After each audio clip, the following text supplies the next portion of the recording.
Sus Mario, sa Miss Heart, sa punerarya naman magre-rebond. Ba't mo bumisita yung puninarya? Patay na talaga kasi ang hair ni Madam kapaplansya at malapit na talagang ihatid sa huling hantuan. Anong to, habilin? Patay ba to? Imbalsamahin mo na ang hair ni Madam. Siyempre, ang first step, i-autopsy muna ang buhok ni Madam. Isama doon sa ibalsama doon. Sa Miss Heart ng pang-rebond.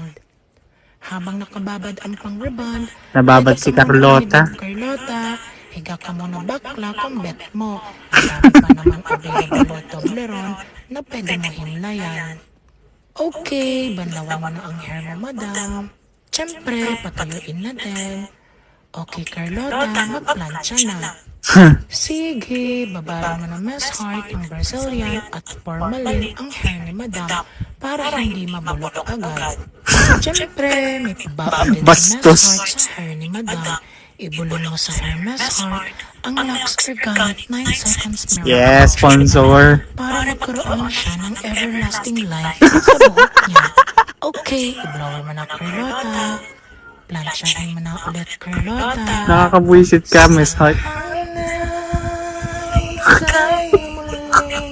Tama na, te. Tama na, te. Iyak ako, Miss Heart. Ng puso mo. Oh, wow. Sumalangit na wa. Gago.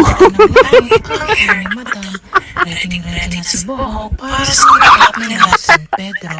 Sumalangit na wa ang buhok. Salamat, Miss Heart.